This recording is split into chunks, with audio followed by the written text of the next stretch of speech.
وہ آہستہ سے چرانے کی کوشش کرتے ہیں. سورہ صافات میں ذکر ہے کہ شہاب ثاقب آ کے ان پر گرتے ہیں. کچھ جو تارے آپ کو نظر آ رہے ہیں اس میں سے کچھ اللہ نے شیطان کو مارنے کے لیے، ایسے لوگوں کو مارنے کے لیے بنائے ہیں. لیکن اس میں یہ ہے کہ بعض اوقات وہاں سے جو خبریں لا کر کاہن کو دیتے ہیں، دنیا میں جو لوگ پامسٹری کے نام پر یا ایسٹرولوجی کے نام پر پبلک کو جو دھوکہ دیتے ہیں، دراصل یہ جن سے ان کا کانٹیکٹ ہوتا ہے اور یہ لوگ لا کر ان کو انفارمیشن سپلائی کرتے ہیں. بعض اوقات انفارمیشن سپلائی کرنے سے پہلے ہی ان کو شہاب ثاقب لگ جاتا ہے. والصافات صفا فالزاجرات زجرا فالتالیات ذکرا ان الہکم لواحد رب السماوات والارض وما بینہما ورب المشارق انا زینا السماء الدنیا بزینۃ للکواکب وحفظا من کل شیطان مارد لا يسمعون الى الملأ الاعلى ويقذفون من كل جانب دحورا ولهم عذاب واصب الا من خطف الخطفة فاتبعه شهاب ثاقب. کبھی تو پہلے ہی شہاب ثاقب آ کر ان کو لگ جاتا ہے. سورہ صافات نمبر 37 میں یہ انفارمیشن ہمیں ملتی ہے. بعض اوقات کچھ نہ کچھ انفارمیشن دینے میں بہرحال جن کامیاب ہوتے ہیں تو اب یہ جو کاہن ہے اس کو اور 100 جھوٹ ملا کر پبلک میں اپنا ڈھول جمانے کی کوشش کرتا ہے. تو یہ جو طاقت ہے، آپ نے سوال یہ کیا جنوں کو کس کس ٹائپ کی طاقت ملی، اس کا یہ مس یوز کرتے ہیں آنے جانے کی. لیکن سورہ نمل پڑھنے سے پتا چلتا ہے کہ سلیمان علیہ السلام نے ایک مرتبہ کہا کہ کون ہے جو میرے پاس بلقیس کا تخت اٹھا کر لائے. اب سیریا کدھر ہے اور ملک سبا اگر ہم یمن لے لیں گے تو درمیان میں کم سے کم پورا سعودی عرب پڑے گا. یمن سعودی عرب کے بالکل نیچے اور سیریا بالکل سعودی عرب کے اس سائڈ. اب سلیمان صلی اللہ علیہ وسلم کہہ رہے ہیں کہ کون ہے جو جا کر وہ تخت کو اٹھا کر لائے. تو جو یمن کا ایریا ہے وہاں سے جن کہہ رہا ہے کہ آپ کے اٹھ کر بیٹھنے کے لیے جتنا ٹائم لگتا ہے، قال عفریت من الجن انا آتیک بہ قبل ان تقوم من مقامک، تمہارے اٹھ کر بیٹھنے سے پہلے میں لا کر رکھ دوں گا. اتنے کم فریکشنز آف سیکنڈز میں یا اتنے کم مدت میں. لیکن جس کے پاس علم تھا، تفسیر طبری میں اور دیگر تفاسیر میں لکھا ہوا ہے کہ اس سے مراد یہاں پر انسان ہے، کوئی جن نہیں ہے. لیکن علماء کرام نے کہا انسانوں کو کراماتیں ملتی ہیں. میں جائز کرامتوں کی بات کر رہا ہوں، میں کرامات کے نام پر خرافات کی بات نہیں کر رہا ہوں. جو شرک ہو، بدعت ہو، اس کی بنیاد پر کرامتیں نہیں ملتی. صحیح عقیدہ ہو تو کرامتوں کا انکار نہیں کیا سکتا. تو جس کے پاس اس زمانے میں علم تھا یعنی اللہ کا، تو سلیمان صلی اللہ علیہ وسلم کے زمانے میں جو تورات پڑھی جا رہی تھی اس زمانے میں اللہ کا علم جن کو تھا، اس نے کہا یہ تو بہت دیر ہو گئی، میں تو پلک جھپکتے لا کے رکھ دوں گا. تو اس سے کیا پتا چلتا ہے کہ ہم کو جنوں کے تیزی کے ساتھ کوئی چیز لا کر رکھ دینے کی وجہ سے پریشان نہیں ہونا چاہیے. اشرف المخلوقات اللہ سبحانہ و تعالیٰ نے ہمیشہ سے اشرف المخلوقات انسان کو اتنا اپر ہینڈ دیا کہ وہاں کے انسان نے جن کا مقابلہ کر کے بتایا کہ نہیں بتایا. تو اس سے پتہ چلتا ہے کہ الحمدللہ اللہ تعالیٰ نے اگر جنوں کو طاقت دی ہے تو انسان کو بھی کچھ کم نہیں دی. مثال کے طور پہ اگر ہمارے ساتھ قرآن مجید ہے اور ہم اس پر عمل کرتے ہیں، ایمان ہے، تقوی ہے، تو پھر دنیا کے سارے جن بھی جمع ہو کے ہمارا کچھ نہیں بگاڑ سکتے. تو ان کی طاقتیں ہیں، جیسے شکل، روپ دھارنا، جیسا کہ جنگ بدر کے موقع پر ہمیں ملتا ہے. سورہ انفال نمبر 8 کے آیت نمبر 48 پڑھتے ہیں کہ نقص علی عقبیہ، کہ شیطان نے کیا کیا پہلے ابو جہل اور ان کے اعوان کو سب کو جمع کیا. یہی اس کا ذکر ہمیں سورہ حشر میں ملتا ہے کہ جا کر ان کو ابھارتا ہے، چلو جا کر ہم لڑیں گے، محمد صلی اللہ علیہ وسلم کے ساتھیوں کو ختم کر دیں گے. تو شیطان ایک بوڑھے ایک انسان کی شکل میں آ کر اس نے دھوکہ دیا اور اس نے جو مشورہ دیا. اس کا مطلب ہے کہ انسان کی شکل دھارنے کی طاقت ہے. اتنی طاقت ہے کہ وہ پاور سے بات کرتے کرتے پورے ابو جہل سمیت سارے گروپ کو منوا لیا. جب جنگ بدر کے قریب پہنچے تو اچانک فرشتے آنا شروع ہوئے. تو شیطان کو تو نظر آ گیا لیکن ابو جہل کو تو نظر نہیں آیا. فلما نقص علی عقبیہ، جیسے ہی فرشتوں کا ظہور دیکھا گیا تو شیطان نے کہا انی اخاف اللہ، میں اب اللہ سے ڈرتا ہوں. لوگ بولے تم کہاں جا رہے ہو، تم تو ہم کو کھینچ کر لائے ہو. کہا کہ انی ارا ما لا ترون انی اخاف اللہ، میں وہ چیزیں دیکھ رہا ہوں جو تم نہیں دیکھ رہے ہو. اچانک اب کمزور پڑ گیا. جب مومن آ گئے، اللہ کی رحمت آ گئی، تو وہی جو جنگ بدر میں سب کو کھینچ کر لانے والا ہے لیکن اتنا کمزور ہے. اس لیے اللہ تعالیٰ قرآن مجید میں ارشاد فرما رہے ہیں ان کید الشیطان کان ضعیفا، شیطان تم کو بعض اوقات بہت ہی بڑا چڑھا کر پیش کرے گا، ڈرائے گا، دھمکائے گا، لیکن یاد رکھو شیطان کا مکر بہت ہی کمزور ہے، بہت ہی، کیونکہ شیطان جو انسان کو ستاتا ہے وہ باطل ہے. باطل کے بارے میں قرآن مجید میں اللہ تعالیٰ نے ارشاد فرمایا ان اوہن البیوت لبیت العنکبوت، سب سے کمزور گھر دنیا میں ہوتا ہے مکڑی کا جالا. تو اللہ تعالیٰ قرآن مجید میں باطل کو مکڑی کے جالے سے تشبیہ دے رہے، یعنی شیطان کتنا بھی کرو آخری میں اس کے خرافات باطل ہی ہیں. تو اور یہ باطل اتنے کمزور ہیں، ایسے کمزور بھپکیوں سے دھمکیوں سے ایک انسان کیوں ڈرے گا؟ طاقت کے ساتھ ساتھ ہم اس کے کمزوری کی بھی بات اس لیے کر رہے ہیں تاکہ ہمارے کوئی بھائی طاقت سن کر کہیں اور خوف میں مبتلا نہ ہو۔ ہمارا یہ ایپیسوڈ کا مقصد خوف بڑھانا نہیں ہے، خوف گھٹانا ہے، اور اننیسیسری اور اتنا بھی زیادہ ہم اس کو ریئلائز کرائے بار چھوڑ نہیں سکتے کہ آدمی بالکل ہی بے خوف ہو جائے اور پریکاشن نہ لے۔ ہم چاہ رہے ہیں کہ معتدل بات کرتے رہے، بیلنس بنانے کی کوشش کر رہے ہیں تاکہ آدمی بالکل غافل نہ ہو جائے، کیونکہ قل اعوذ برب الفلق قل اعوذ برب الناس کا سبق یہ ہے کہ اللہ تعالیٰ ہم سے کہہ رہے ہیں کہ یہ نہ دکھنے والے کائنات کے دشمنوں سے اپنے آپ کو بچاؤ۔ تو قرآن جب توجہ دے رہا ہے کہ ہم کو پریکاشنری میتھڈ بھی اپنانا ہے، احتیاط بھی کرنا ہے، لیکن اننیسیسری خوف میں مبتلا نہیں ہونا ہے۔ تو یہ بیلنس تصور جو اسلام میں ملتا ہے، قرآن مجید میں ملتا ہے، یہی ہمارے لیے ہمارے کامیابی کا راز بن جائے گا انشاءاللہ۔ اور وہی خوف کبھی کبھی بیماریوں کا سبب بن جاتا ہے۔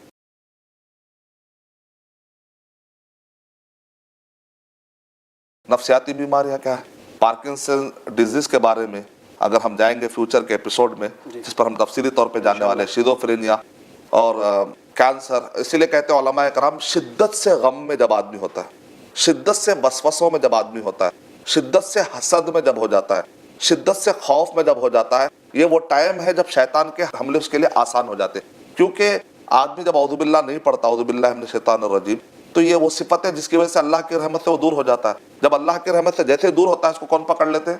شیطان۔ تو وقل ربی اعوذ بک من حمزات الشیاطین واعوذ بک ربی ان یحضرون، کہ پناہ مانگنا کیوں سکھایا جا رہا؟ کیونکہ جیسے موقع ملتا ہے یہ لوگ حاضر ہونا شروع ہو جاتے ہیں، حاضری دیتے ہیں اور ہم کو ستاتے ہیں، اسی لیے کہ ہم کو سکھایا گیا اعوذ باللہ السمیع العلیم من الشیطان الرجیم، اعوذ باللہ من الشیطان الرجیم۔ تو اس وجہ سے ہم کو بیلنس تصور ہی بہتر ہے۔ ضرور۔ تو اور جنات اور شیاطین میں کیا فرق ہے؟ مختصر سا جواب دیں اس پہ۔ جی جن اور شیاطین میں فرق یہ ہے کہ جن ہوتے ہیں ان میں اچھے بھی ہوتے ہیں اور برے بھی ہوتے ہیں، یعنی کہ مسلمان بھی ہوتے ہیں، اس میں اسلام نہیں قبول کرنے والے بھی ہوتے ہیں، جیسا کہ ہم کو سورہ جن سے پتہ چلتا تھا وَأَنَّا مِنَّا الصَّالِحُونَ وَمِنَّا دُونَ ذَلِكَ۔ شیاطین کا ڈیفینیشن علماء کرام نے یہ دیا ہے کہ جو جنوں میں سے جنہوں نے کفر کیا، جنوں میں سے جو کافر ہیں ان کو شیاطین کہتے ہیں۔ اس کا مطلب نکلا جو بھی شیطان ہوتے ہیں وہ جنوں کی کیٹیگری میں سے ہیں، اس میں کوئی شک نہیں، اور جتنے بھی شیطان ہوتے ہیں اس میں سے ایمان لانے والے ہونا کوئی ضروری نہیں سوائے ایک کے۔ نبی اکرم صلی اللہ علیہ وسلم نے کہا ہر آدمی کے ساتھ ایک شیطان لگا ہوا ہے، تو نبی اکرم صلی اللہ علیہ وسلم سے صحابہ اکرام نے پوچھا اے اللہ کے نبی صلی اللہ علیہ وسلم آپ کے ساتھ بھی؟ تو کہا کہ ہاں اعاننی، اللہ تعالیٰ نے میری مدد کی، اسلم، اس نے اسلام قبول کر لیا۔ لیکن شیطانی کیٹیگری کیا ہے؟ کفر کی حالت میں اسلام لانے کا ان کا کوئی چانس نہیں ہے، لیکن جو جن ہوتے ہیں اس میں اسلام لانے والے بھی ہوتے ہیں، اسلام نہیں لانے والے بھی ہوتے ہیں۔ تو اس لیے دونوں میں فرق ہے۔ جن کا معنی تو میں نے آپ کو بتایا وہ جو نظروں سے اوجھل ہے، شیطان کا اگر ہم لفظی معنی دیکھیں تو معنی کے اعتبار سے بھی تھوڑا فرق ہے۔ شاتا یشیتو سے اگر نکالے تو اس کا وزن اگر فعلان ہو جائے گا تو شیطان، اگر شتنا یشتنو کے وزن پر اس کو لے جائیں گے تو فعال کے وزن پر شیطان ہو جائے گا، جس کا معنی ہوتا ہے کل من تمرد، ہر وہ جو سرکش ہو کر نافرمانی کر کر جنوں کی کیٹیگری میں سے نکل کر جس نے کفر اختیار کیا اس کو بھی شیطان کہتے ہیں، اور یہ جن اور انس دونوں میں بھی ہوتے ہیں۔ شیاطین الانس والجن، سورہ انعام کی آیتیں جب ہم پڑھتے ہیں تو ہم کو پتہ چلا کہ شیطان تو انسان میں بھی ہوتے ہیں اور جنوں میں بھی، جیسے ہم کہتے ہیں کیا آپ شیطانی حرکتیں کر رہے ہیں، یعنی انسان بھی بعض اوقات اتنا بھٹک جاتا ہے کہ اس کو کسی پر رحم نہیں آتا، تو لوگ کہتے ہیں شیطانی صفت کا ہو چکا۔ تمرد یعنی کچھ لوگ ہیں جو اتنے بھٹک جاتے ہیں ان کو کسی پر رحم نہیں آتا۔ ایک عام آدمی سوچ کر کہتا ہے یہ آدمی عجیب ہے، اتنا کٹھور کیسے ہو گیا، کیا اس کو رحم نہیں آتا؟ جب وہ شیطان کی صفت اختیار کر جاتا ہے تبھی ہو جاتا ہے۔ ڈاکٹر صاحب ہم ان سوالوں کو شامل کریں گے، ہمارے جو ناظرین نے سوالات بھیجے ہیں ان میں سے ایک میسج میں پلے کرتا ہوں۔ السلام علیکم، میرا نام وسیم ہے، میں بمبئی سے ہوں۔ میں ایک بار گاؤں گیا تھا تو گاؤں والے مجھے بتا رہے تھے کہ چڑیل رہتی ہے، اور وہ بتا رہے تھے کہ وہ بچوں کو اٹھا کے لے کے جاتی ہے، تو مجھے جاننا ہے کہ یہ سچ ہے یا جھوٹ ہے، چڑیل بچوں کو اٹھا کے لے جاتی ہے؟ السلام علیکم ورحمۃ اللہ۔ وعلیکم السلام۔ شیخ صاحب نے سوال سن لیا، تو چڑیل کا ذکر آیا اس میں، اس ہمارے دوست نے گاؤں میں ایسی کچھ باتیں سنی ہیں، عام طور پر ایسا سننے کو ملتا ہے، بچپن سے گاؤں میں شہروں میں بھی خیر ایسی باتیں ہوتی رہتی ہیں، تو اس پر آپ کیا کہنا چاہیں گے؟ جہاں تک ورڈ جو چڑیل ہے تو ہم کو قرآن اور صحیح حدیث میں ایسا کوئی ورڈ ہم کو نہیں ملتا۔ ہر جگہ پر ثقافت بدلتی ہے، کلچر بدلتے ہیں، لوگوں کے ورڈ بدلتے ہیں، ایک ہی تھاٹ اور اس کے خیالات کو تعبیر کرنے کی شکلیں بدلتی ہیں. اصل میں وہ جن جو شرارتی ہوتے ہیں، جو شیاطین بن جاتے ہیں، شرارتی جو جن ہوتے ہیں، یہ سارے کے سارے لوگ مل کر انسانوں کو ستاتے ہیں، جس سے کہ انسان کے اندر بہرحال خوف بیٹھ جائے. نتیجے میں وہاں پر کچھ الفاظ جنم لیتے ہیں. کوئی کہتا ہے اس کو بھوت پریت، کوئی کہتا ہے کہ چڑیل ہے، کوئی کہتا ہے کہ یہ ایک خاص قسم کا، جیسے ہم کہتے ہیں بدروح ہے، یہ ہمزات، ایسے کانسیپٹ پیدا ہوتے ہیں.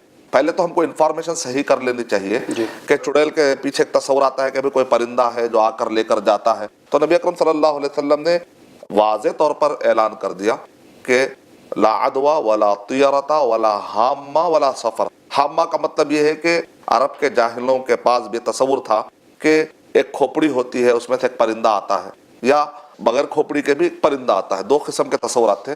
کہا الو کے بارے میں مشہور کر دیا تھا لوگوں نے. تو اسی طرح بعض پرندوں کو اپنی طرف سے لوگ سمجھ جاتے ہیں کہ یہ ہوگا یہ ہوگا. تو پہلی تو بات یہ ہے کہ ایسا کوئی تصور نہیں ہے کہ کوئی جانور ہو یا کوئی چڑیل ہو. ہاں، جنوں کی اگر بات چل رہی ہے تو وہ تو ہماری گفتگو چل رہی ہے. جنوں کو اللہ نے طاقت دی ہے اٹھا کر لے جانے. جیسا کہ ہم نے بتایا تھا، بلقیس کے تخت کو لانے کے لیے آفر دیا اس جن نے. قال عفریت من الجن، پورے نمبر پڑھتے ہیں تو اس میں عفریت کہتے ہیں بہت ہی بھاری بھرکن، جس کو ہم کہتے ہیں سانڈ. ایک بڑے جن نے کہا کہ میں آپ کے اٹھ کر بیٹھنے سے پہلے لا کر رکھ دوں گا. اس میں کیا لانے کی، لے جانے کی ان کو طاقت ہے، اس سے پتہ چل رہا ہے. اور اسی طرح نبی اکرم صلی اللہ علیہ وسلم نے ارشاد فرمایا کہ جب تم سو تو اپنے چراغ ہے اس کو ذرا گل کر لیا کرو، کیونکہ یہ جو چراغ ہے ہمارے سونے اور غفلت کے موقع پر اس کو اٹھا کر وہ لے کر چلے جا سکتے ہیں، کچھ نہ اٹھا سکتے ہیں. اسی طریقے سے ابو ہریرہ رضی اللہ تعالیٰ عنہ، صحیح بخاری کا واقعہ یہ ہے کہ ابو ہریرہ رضی اللہ تعالیٰ عنہ ایک مرتبہ مامور تھے کہ بیت المال کا کوئی اناج اٹھا کر نہ کوئی لے کر جائے. تو ایک شخص آیا، اس نے ہاتھ بڑھایا، ابو ہریرہ رضی اللہ تعالیٰ نے اس کو پکڑ لیا، کہا کہ نہیں تم مجھے چھوڑ دو. اس نے ایسے کچھ انداز میں سمپتی گین کی یہاں تک کہ ابو رضی اللہ تعالیٰ نے چھوڑ دیا. نبی اکرم صلی اللہ علیہ وسلم نے دوسرے نے کہا تمہارے وہ آنے والے جو زائر تھے آدمی، اس نے کیا کیا رات میں؟ ابو رضی اللہ تعالیٰ عنہ کو تعجب لگا کہ نبی اکرم صلی اللہ علیہ وسلم کو پتہ لگ گیا. دوسری مرتبہ بھی ایسا ہی ہوا، تیسری مرتبہ بھی بہرحال ایسے ہی. جب تیسری مرتبہ نبی اکرم صلی اللہ علیہ وسلم کہہ رہے پھر آئے گا، دیکھیے پھر آئے گا، اور آ رہا ہے. تیسری مرتبہ ابو رضی اللہ تعالیٰ نے ارادہ کر لیا تھا اب تو نہیں چھوڑوں گا، لیکن تیسری مرتبہ بھی اس نے کیا کیا؟ آیت الکرسی اگر تم پڑھ لو گے تو میں تمہارے قریب نہیں آؤں گا. اس سے تم نجات چاہ رہے ہو تو آیت الکرسی پڑھ لو. تو نبی اکرم صلی اللہ علیہ وسلم نے بعد میں ہم کو کیا تعلیمات دی؟ کہا صدقک وہو کذوب. اس نے سچ کہا تم سے کہ آیت الکرسی پڑھنے تو نہیں آئے گی. شیطان ہے، شیطان آیت الکرسی جہاں پڑھی جاتی ہے وہ نہیں آتا. اس نے سچ کہا اگرچہ کہ وہ جھوٹا ہے. تو اس سے کیا سبق ہمیں ملتا ہے کہ بچہ لے جانا ہو یا اناج لے جانا ہو، کوئی چیز آپ کے پاس سے غائب کرنا ہو، چوری کرنا ہو، یہ سارے چیزیں ممکن ہے. کبھی سونا غائب ہو جاتا ہے کسی گھر سے کوئی چیز غائب ہو جاتی ہے، سب چیزیں پاسبل ہے. لیکن ایک آیت الکرسی، جیسا کہتے ہیں an آیا can change your life، ایک آیت تمہاری زندگی بدل سکتی ہے. تو ایک آیت الکرسی کا اگر ہم اچھے طریقے سے اہتمام کر لیں، نمازوں کا اہتمام کر لیں، ذکر و اذکار کا، جب بھی کوئی چیز رکھے تو بسم اللہ کہہ کر وہ سونا رکھے. اعیذکما بکلمات اللہ التامات من کل شیطان وہامۃ ومن کل عین لامہ.